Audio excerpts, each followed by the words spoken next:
UFC 309 has just taken place about 5 minutes ago. So I'll be going through the full card, giving you my instant reaction and breakdown because I do these pretty well, I would say, no bias. And it was a pretty good card overall. Some would say the main card kind of let it down a little bit. A lot of decisions that were unexpected, but you know, it was still good and exciting. I went 10-3 overall, so yeah, pretty good. If you want to go look at my timestamps, I've left up some highlights of cool things that I said on my full card predictions. You should go look at that. I swear they're really good. And yeah, just a good card overall, and I will start now because I want to be first to post this. So yes, I really think you should listen to this one. I guarantee it will be entertaining. It really will. Okay. Veronica Hardy versus Eduardo Moura. Yeah, so I got this one wrong. The first one I got until the co-main event. This was the only one I got wrong for the whole card until the co-main. Why the fuck did I pick Chandler? All right, anyway, Veronica Hardy. Really small. Eduardo Moura is coming up from the weight class below. I know she missed weight, but how the hell was she even trying to make that weight class? She was way bigger than Veronica Hardy out there, who seemed to not want to throw herself into the fire enough to win this one. She was getting hit by some heavy shots early. Both of these girls looked pretty technical and good. Moura would get a couple takedowns. Who really cares about this one? Who really cares? So I'll just move on. Good job, Eduardo Moura. A lot of people were picking her to bounce back because that one at the weight class below against Diniz Gomes was a little bit weird. Yeah, I should have felt that as well. My bad. But Veronica's cute, so you can't blame me. Yeah, and I get this one wrong, and then that's the last one I get wrong ever. All right, next one. Who cares about the women? Bassil Hafez versus Oban Elliot. The Welsh gangster gets it done. I picked Oban by third round arm triangle / maybe a weird KO in the third round. I know. Go listen to that. I've time-stamped it for you. You don't even have to look. Go listen to that. It's fucking cool to hear those things back and be like, oh my God, did I have the script or some shit? But yeah, Oban Elliot, patient fight. They're going tit for tat. Very technical fight. Bassil Hafez usually throws caution to the wind, so I don't know why he was trying to be so technical. When you fought my boy JDM, you shot a takedown in the first 5 seconds. So what the fuck's this guy's problem with JDM? But yeah, Oban Elliot, good striking, good teeps, fast, snappy body kicks. Maybe Bassil did so good against JDM because it was short notice. How many people on short notice come out and give a great show for themselves? Roberto Romero gave a great showing for himself, and everyone thought he'd get blown out the water. I did not. But yeah, Oban Elliot just teeps his way, casually outstriking Bassil Hafez on the outside. This was a bit of a nothing fight, and then it was just a one pump to the face. Drops Bassil Hafez brutally. Fucking hell, I went to go beautiful and brutally. I fucking do that a lot. But yeah, Oban Elliot drops him badly. And it looked like a KO I've seen many times before where it's just boom and they shut off and drop. This one was stopped a little bit late. There was like a couple hammer fists as soon as he dropped him. Stop it right there. But no, he like let him recover and wake up a little bit more and then got KO'd again, even worse. So yeah, late stoppage on this one. Didn't mind it. Fuck Bassil. I know what you did to JDM. Fuck you. But yeah, that was not nice to see. Come on, let's be responsible here. That was too far. But yeah, Oban Elliot wins this one easily. Flatline KOs Bassil Hafez. Because JDM took his chin. Let's stop talking about JDM. It's 309. Good job by Oban Elliot. Let me grab myself a glass of water. Get off my back. Because we're going to be here for a while. This was a good card. And I've got a lot to say. But let's move on for that one. Oban Elliot casually outstrikes Bassil Hafez until he decides to one pump him in the face. Yeah, so good on you, Oban. And I picked him by third round finish, sort of arm triangle, but I said I would not be surprised if he fluke KOs him. So yeah, well done to me. And Oban Elliot I said was a lock as well. This was easy. Ramiz Brahimaj versus Gall. I went Ramiz Brahimaj as well. Did not think he would do this though, so I kind of didn't get this one right. I thought he would be able to take the back, maybe ride out a round. This guy only gets submissions. He has like 10 wins, 9 of them are first round subs. It's a sub or bust for this guy, but Mickey Gall's chin is that bad apparently. Bassil Hafez took Mickey Gall 3 rounds. How the fuck did he make it so close with JDM? God, that doesn't make sense. But yeah, a bit of a close round. Mickey's landing some good shots. Comes out to, oh, Mickey, you're so fun. I think he's done that his whole career, but man, what a walkout song. God, that's good. But anyone that came out to a cool walkout song tonight got fucked up bad. Ramiz Brahimaj KOs Mickey Gall with a right hand over the top, overhand, and just flattens him out cold. And then, you thought about this as well, I know you did, gets on the mic and has the deepest, blackest voice you might have ever heard. This guy, where the fuck is he from? Like, straight deep in the hood they found Ramiz Brahimaj. I thought he would like be speaking Russian. I've never heard this guy talk before, mainly because he never wins, so we never get to hear from him. He's terrible, but weirdly KOs Mickey Gall, who is so, kind of done. You should hang it up, Mickey, because if you're not beating Ramiz, you're not beating anyone. And yeah, how weird was hearing Ramiz Brahimaj on the mic. That guy, who deepest voice ever. I'd love to give you an impression, but I wouldn't want to make a cunt out of myself. But yeah, just go listen to his Octagon interview. You'd be like, what? I was looking around for the big linebacker from the NFL talking, because I was like, who the fuck? Ramiz, how the hell do you speak like that? So yeah, I know a lot of you thought that as well, so you're welcome for bringing it up. All right, and I'll just move on from that one. Wicked first round KO from Ramiz Brahimaj. I picked him, luckily, because Mickey Gall was very tempting. A lot of people went Mickey, but I just thought, it's hard to trust Mickey Gall to win a fight. And Ramiz Brahimaj weirdly gets a knockout, so good on him. Let's move on. Marcin Tybura versus Jhonata Diniz. Thank God I went Marcin Tybura. I said in my prediction video that I would be devastated if Mickey Gall and Jhonata wins, because these two fights were probably like the most closely contested fights on the whole card. Really hard to pick. Everyone was 50-50 on them. I trusted in Tybura because he does shoot takedowns. And Jhonata Diniz does not stuff takedowns at all. What really happened in this one? Like, actually, in like the first 50 seconds, it looked like Diniz weirdly clipped him with something silly. Tybura, it's like his legs gave out like Velasquez and Ngannou. He just fell to the ground. And then Diniz kind of entertains the grappling a bit too much, going for ground and pound, little short, shitty hammer fists and stuff. And then Tybura wraps up a leg like they're going for a heel hook. And then maybe he even hits a switch on him. But yeah, uses it to get on top. I think that might have been Tybura's game plan. Go out and implode to the ground like a pile of rubble, and then use that to switch and get on top. And then he got on top and mounted him, rode out that round. Diniz is a survivor. These glory guys are. And then round 2, gets him down again. Tybura mounts him again. And then for the last 40 seconds, some of the sliciest elbows you have ever seen.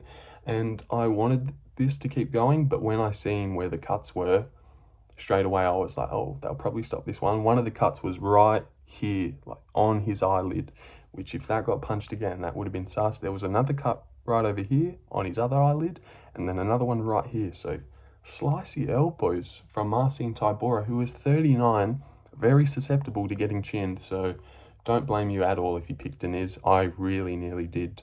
But I thought, surely we've seen Austin Lane mount this guy for a round. Carl Williams, when he decided to shoot, fucking idiot, got him down. Now you're cut, Carl. So what are you doing? And so you just had to imagine Tybura's going to shoot a takedown. He probably gets it. He's taking many guys down. So yeah, good job, Tybura. Gets a real veteran's win. Exposes Diniz for his terrible fucking grappling. Terrible grappling. Yeah, and after watching that fight, I'm kind of glad actually not glad, because the Lewis fight would have been sick, but not confident that he would have been able to beat Derek Lewis after watching that shit. So yeah, good on me, I'm 3-1. David Onama versus Roberto Romero. So yeah, good fight. Really good fight. This is fight of the night, I'll just say. I don't have to go look. I was thinking about the McGhee fight, but it wasn't that bad. I mean, wasn't that good. So yeah, this would have got fight of the night, and good on him because he comes in on 4 days' notice, picks himself up 50k for taking it to David Onama and going to war with him. And how many times do people come in on 4 days' notice and fucking do this? So I really think if you're picking Onama by first round, blow him out of the water, this guy's a chump. Like, you're a fucking idiot. Yeah, Roberto Romero, 24 years old, Mexican, tough as fuck. Of course this was going to happen. Of course he was going to get scrappy. Onama, a little bit fading, but not really.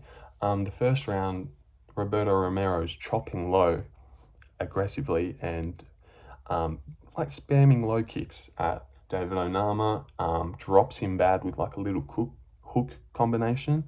He was really getting into the pocket a lot, like Mike Tyson, swinging around, bobbing. Had that Buckley style going. So good on you, Roberto Romero.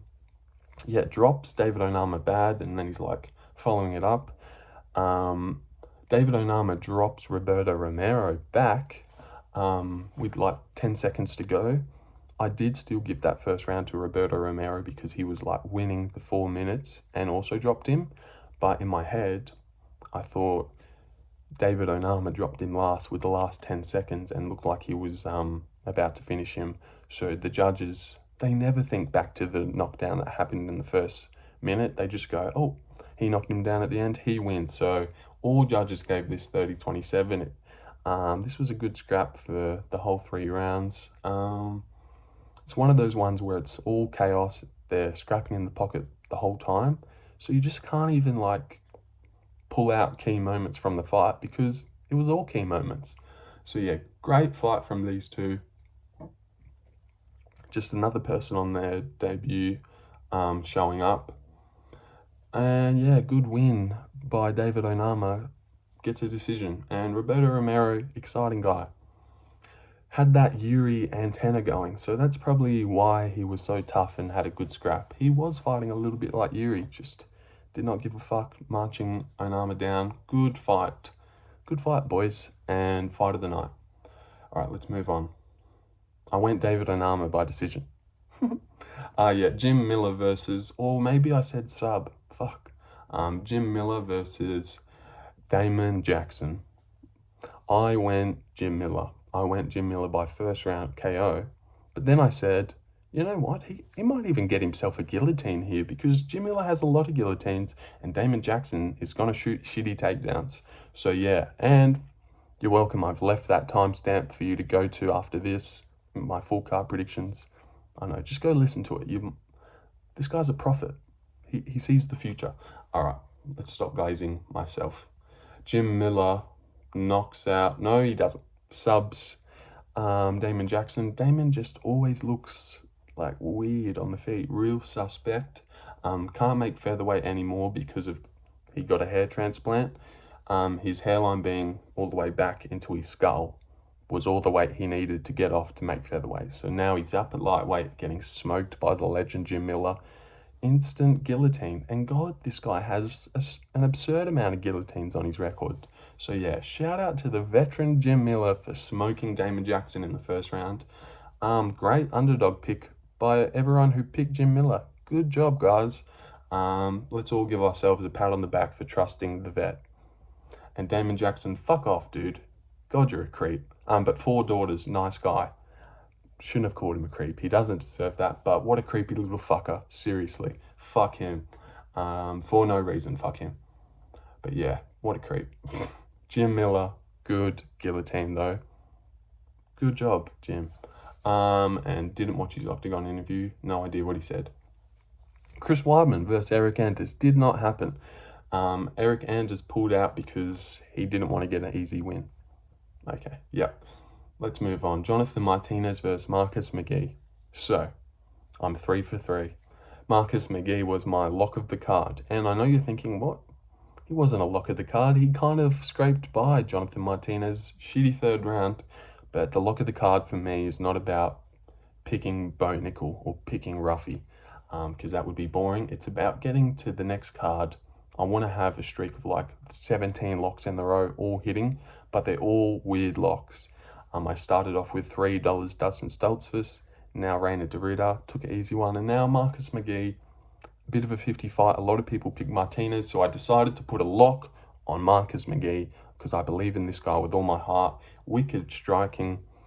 And you know what Jonathan Martinez's problem is? People have hyped him up too much about his leg kicks. Most devastating leg kicks in bantamweight. Best leg kicks in the UFC. You know, he really is believing that narrative of, God, my leg kicks are so good. And it's like, I feel like it overrides his head.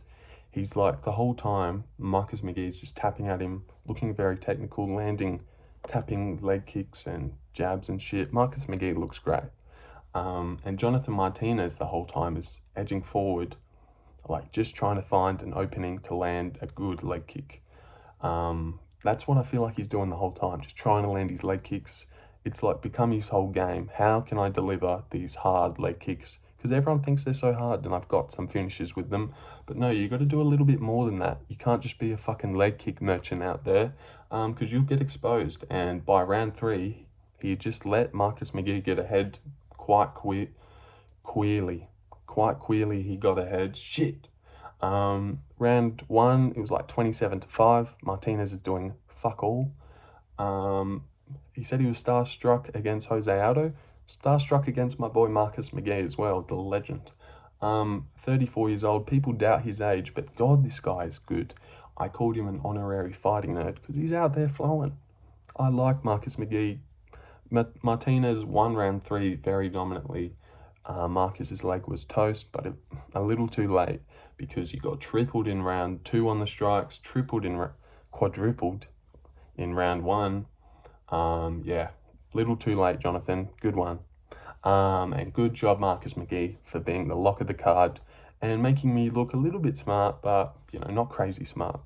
The idea is just to get through. As long as he wins, he's the lock of the card.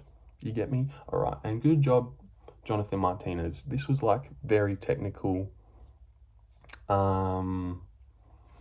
Yeah, just a very technical showing from bantamweights. They are always technical, but yeah, not as crazy as I thought it would be. I thought this fight was going to be what Rakic and Yuri was to UFC 300, where they got smited on the prelims and give us a show. And then we watch Cody Brundage, aka James Llontop, look shit. But that didn't happen. Llontop looked decent. Bo Nickal ruined our day again. Fucking stop putting him on the main card. He's a prick. All right, let's move on. Good job from Marcus McGhee. Who does he fight next? Someone decent. Yeah, I think he goes far, but I don't know. Yeah, he goes far. Good job, Marcus McGhee. And I haven't got a fight wrong since I picked Veronica Hardy's cute face. So yeah, I was going to say cute ass, but I was like, come on, let's don't be disrespectful. But then I told you what I was going to say anyway, so yeah, why did I do that? Mauricio Ruffy versus Hafez Llontop. I said that his name was Hafez. Everyone kept calling him James. I thought, this guy's from Peru. Jorge, isn't it Hafez? It is Hafez. Everyone was calling him Hafez, so yeah, it'd be weird if it was James. Hey, James. Yeah, James Laptop versus Mauricio Ruffy.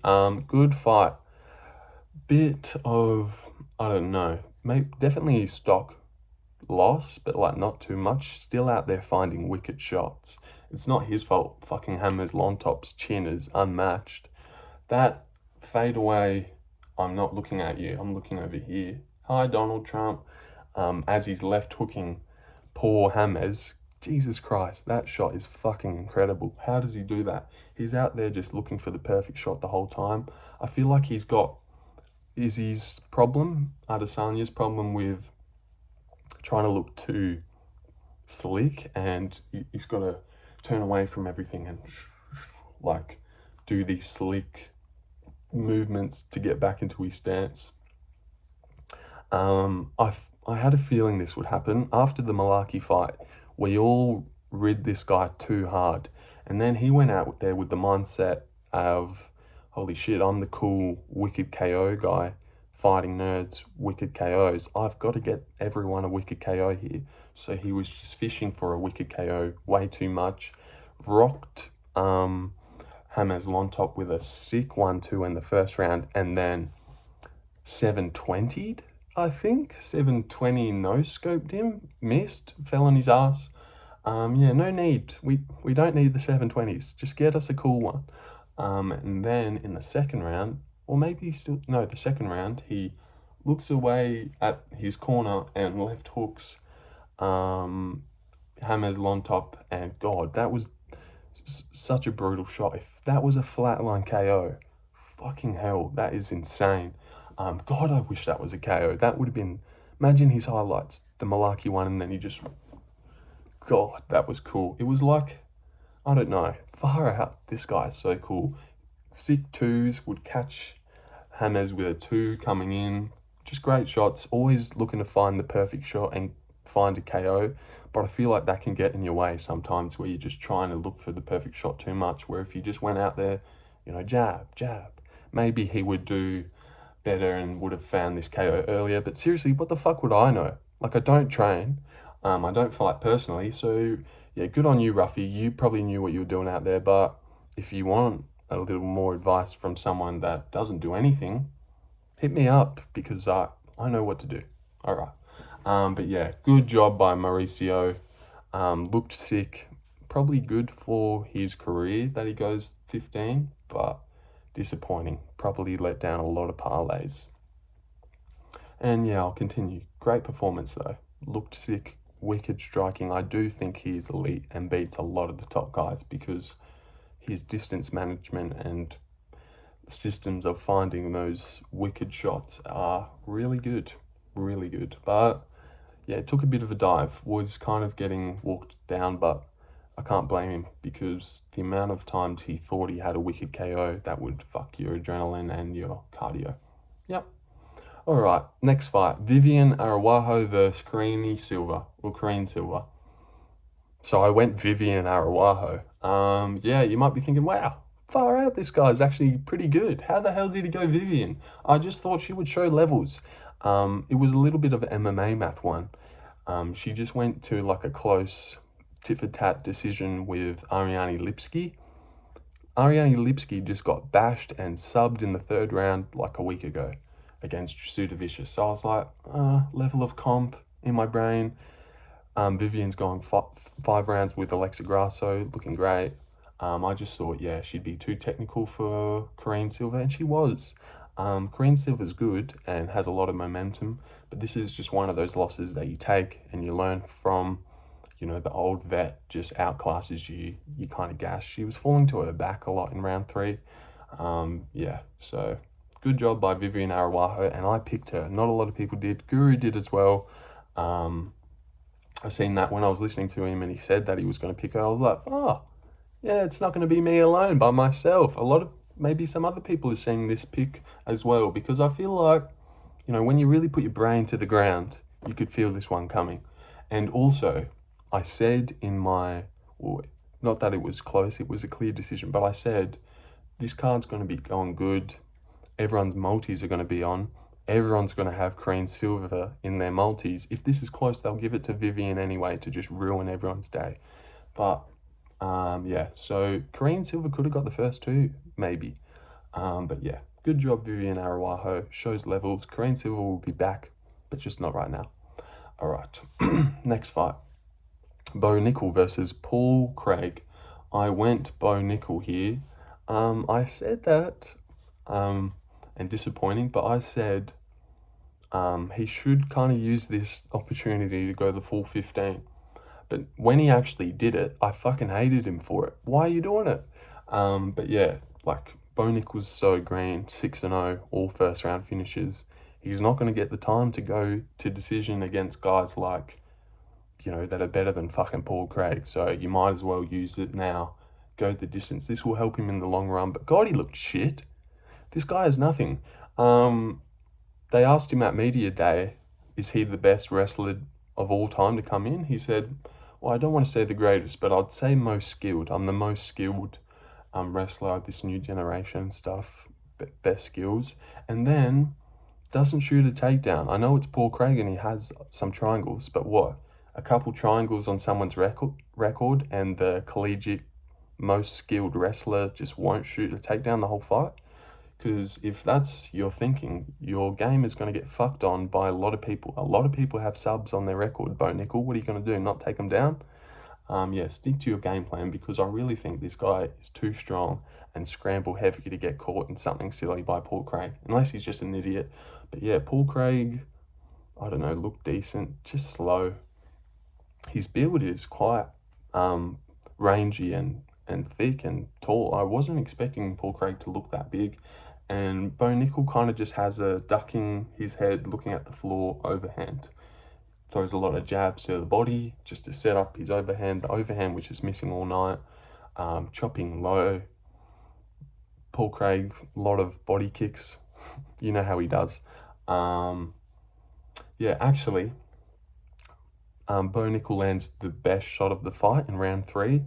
Like an overhand, smacks Paul Craig on the eye. Paul Craig goes, "Ah, my eye," or "Oh, my eye." Yeah, that's what he said. He's backing up, and then Bo Nickal like gets him on the fence, and you know when, like, think Volk Yair, and then dum dum dum dum dum double leg. Bo Nickal went, and then he was doing that for fucking 40 seconds. Land the best shot of the fight, and then just like, oh, who's gonna throw first? They're both in a little jitter off on the fucking fence. Like, which one of us is gonna throw first? Like, fucking have some balls, Bo Nickal. If you're not gonna land a good shot on Paul Craig and then crash into the pocket and try and knock him out, then who the fuck are you gonna do it to? Because Paul Craig, like, don't be worried about getting check left hooked as you're coming in. So yeah, just a real suspect performance from Bo Nickal, but like, you can't be too mad at him. He's 6-0. Like, this is kind of where he's at. But yeah, just nothing on the feet. Basic. At least shoot a double leg. The most skilled wrestler we've ever had. I know this guy's got some subs, but Brendan Allen took him down, had his way with him on the ground. If you want to be fighting guys like Brendan Allen and, you know, Hamzat, God, this guy was saying he's looking so forward to this Hamzat fight.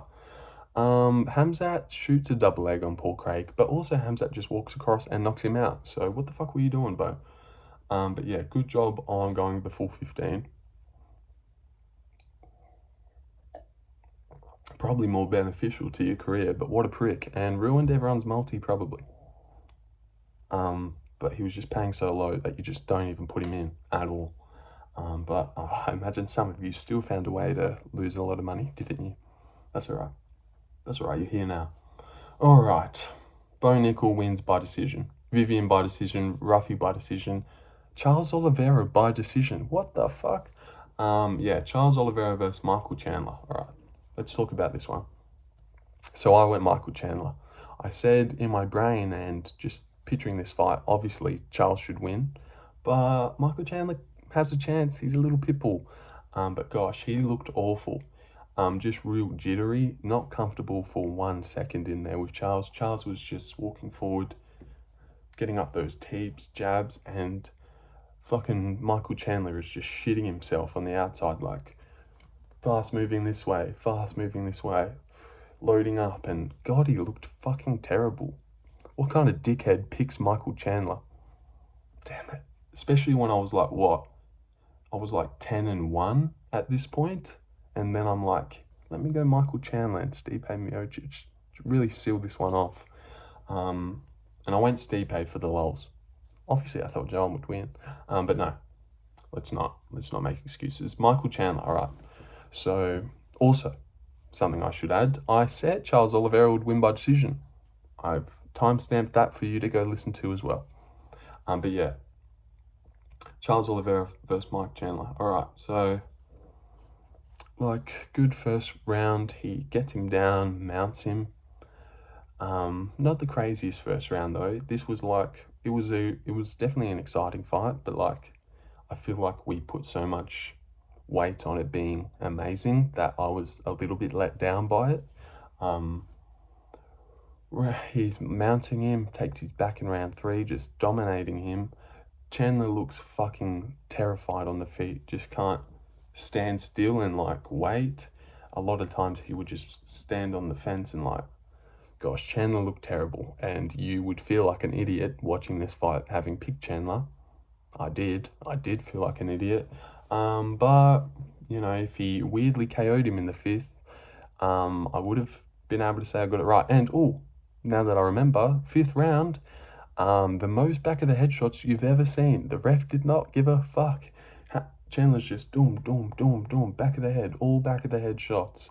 Yeah, Chandler rocked Charles bad, swinging. Charles showed a great chin the whole fight, because a lot of times he would get tagged by like hooks on the top of the head and good shots, but he just didn't care. Round 5, he gets hit bad, and then one of the hooks smacks him in the eye, and then he hits the Paul Craig, and he's feeling his fucking eye, and he's backing up bad, and then Chandler lunges in. Oh my god, Chandler lunges in, swings himself off of his feet, swings himself and like does a 360. He swung that hard. Just throw a fucking jab out there, dude. Seriously, this guy does it every time. Yep, swings swings like a fucking idiot, and then they like end up on the ground, and then he's like short elbows, and then it's like 15 back of the head shots. It was almost yeah, I really thought that Charles was nearly done. Then he like scrambles, Chandler's in half guard, some shit happens. Then with the last 30 seconds, see, this is why I love Chandler. God, he just always gives us a show. And for the people booing him at the press conference, why do that? He's a good guy. So yeah, Chandler has Charles on his back for the last 30 seconds, walks to the center of the octagon, and you already know what's about to happen. Flashbacks to the first fight where he jumped back, springed back onto Charles, hits it again, boom. This time wasn't able to use it to get the body triangle out. So what does he do? He stands up, hits it again. God damn it, Chandler, you're fun. God, this guy's good. 6 fights in the UFC. 3 of them have been in this very arena, Madison Square Garden, and he's lost them all. But he's always given us a good show. So thank you, Michael Chandler. Gets to call out Conor McGregor again. Come on, just give it up, dude. But yeah, good fight. Not the craziest that we wanted. But yeah, dominant. Charles looked good, really good, actually. Just patient on the feet. Did not give a fuck about what Chandler was throwing. Chandler looked terrified on the feet. This is the worst Chandler I've ever seen. Yep, he was terrified. All right. One last drink of water, and then I will talk about Jon. Okay. So yeah, have I done well so far? I think I've talked about what I wanted to. All right. Jon Jones versus Stipe Miocic. So I went Stipe, mainly because I've got 74 subscribers. No one's going to click on my fucking videos if I pick the $1.15 favorite. But no, I did actually think Stipe would have a great chance to win this one. And I almost thought that it was like sort of about to happen. First off, what happens in the first round? Oh, snappy teeps by Jon Jones. Well done. Real fast teeps. Yeah, he like lands like he like throws a punch, and then Stipe's like standing side on.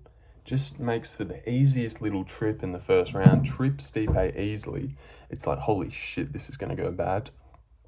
Starts elbowing away. Some of the most devastating elbows you've seen. God, this guy looks good. Well, no. His elbows look good. He didn't actually look too good, I don't think. But yeah, elbows looked good. You know what else looked good? Stipe's heavy Croatian skin, because unlike Diniz, that no cuts were being caused there. Just a little cut on the cheek, like Stipe's fucking Thanos, and just got hit by everything that the Avengers could throw at him. That's what it was like. And then just gets up after the first round, sits down like, hard round. Jon Jones, I was like, ooh, you went a bit hard there. How are you going to handle going that hard in your new heavyweight body. And not too well. Round 2, these guys looked like fucking pensioners. Slow, laboured punches. Just really slow. It's like, oh God, this is like a little... Neither of these guys should be fighting. It just looked slow. Snappy teeps. Every time Jon would teep Stipe, he'd go... in the second round, I think this is the second round, he jabs Stipe as he's coming in. Big jab to Stipe. And then Stipe's like frozen. I think his controller disconnected, maybe. And then he gets a 2 right on the chin, spins his jaw. Really nice shot from Jon Jones, actually. And then Stipe's backing up really badly. And then they didn't show the replay, but as he's coming in, boom, Stipe blasts a 2 right down the pipe and ding, punches Jon Jones in his face. So yeah, good round 2, real slow and laboured. It's like, oh my God, are these guys going to go to a exhausting decision here? I said this fight would look shit and it would go the distance. Didn't get that one right, but it did look a little bit shit. If you watch that fight and then in your mind think Tom Aspinall doesn't beat that guy, I just don't know what to say. Just go watch a Tom Aspinall fight. Go watch Tom Aspinall versus Alexander Volkov, and Jon Jones does not beat that man. I know all you old heads living in the past still like to believe in this Jon Jones dominance, but people get old. This guy's like 38 now. He just isn't hanging with someone like Tom Aspinall who can throw punches like that. If he got Tom down like he did Stipe, Tom explodes up to his feet in 10 seconds. Mark my words. Yeah, no point arguing with Jones fans anymore. If you watch that fight and think Tom doesn't win, there's just no saving you. You like to live in the past. If you don't think Tom beats Jon, you probably didn't think Ilya would beat Max or Volk, because you're just one of those ones, oh, it's Max and Volk, all the titles. No, these guys that are coming up now are just way better than these older guys. It happens in all sports. The young eat the old. Tom Aspinall would fuck Jon Jones up. But round 3, actually a wicked fucking KO by Jon Jones. I thought he was going for an elbow, spins into like a Max Holloway, just to, get in your mind, spins into one of those spinning back kicks to the body and fucking folds Stipe on the fence. When he did that, I was there was no hating from me. I was like, holy shit, he just fucking launched into a spinning back kick, not back fist, spinning back kick and folded Stipe. Stipe crumples to the campus, he's done. Big 2, kind of misses. I was going to say a little bit of an early stoppage, but he definitely was done. Which is a bit annoying because I really thought he was actually trying, almost coming into the fight a little bit. Joe Rogan said, well, man, Jon Jones looked really good, but Stipe just looked so slow and old. Stipe did look slow and old, but they both looked slow. It was kind of tit for tat in the second round. Actually, he got wobbled, but tit for tat in the second, bit tit for tat in the third. Jon Jones running away a lot of times, and Stipe's just coming in looking slow. Stipe should not have been in there. He looked like Mike Tyson did yesterday. But yeah, wicked KO by Jon Jones. Fucking hell, that was nice. Spinning back kick, and that's going to be a cool highlight to look back on. Yeah, wicked KO, and then hits the trump. So yeah, just a good card overall. I blew it on the last 2 fights. If I just went Charles and Jon, I sweep the card nearly. Yeah, so I think that's it. Wicked fight not wicked, slow, laboured fight. Boys looked a bit gassed, but then wicked KO from Jon kind of saves it, because if that went any longer, God, the talks that would be having. And also gets on the mic afterwards, kind of hints at Aspinall. I feel like this Stipe fight has put it in his mind that, oh my God, I'm kind of good still. Thinks he can hang. No, you can't. He said, I'll have to talk to Dana and Hunter, and if the number's right, I might give you what you want. And we all know what that is. Joe was like, what's that? What's what we want? Please say his name. Say his fucking name. But Jon will not say his name. Tom Aspinall was like Lord Voldemort. You just won't say his name. Why will you not say his name? Yeah. But great fight. This has put it in my mind. Well, I already knew, but now there's no doubt Tom Aspinall beats Jon Jones easily. But yeah, let's not make it about Tom Aspinall. Great spinning back kick KO from Jon. Well done. Let's just recap the card. 40 minutes on the dot. All right, Veronica Hardy lost by decision. Big girl Ronda is. Yeah, maybe Veronica should think about going to the weight class below. Oban Elliot one pumps Bassil Hafez in the face, KOs him brutally.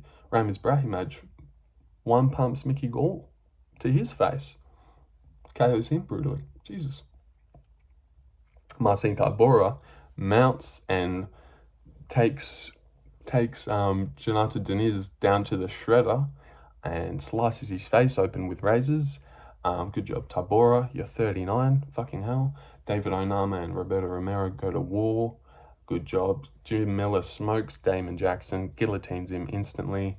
Eric Anders pulls out like a bitch. Marcus McGhee, the lock of the card, looks very technical, scrapes by in the third round.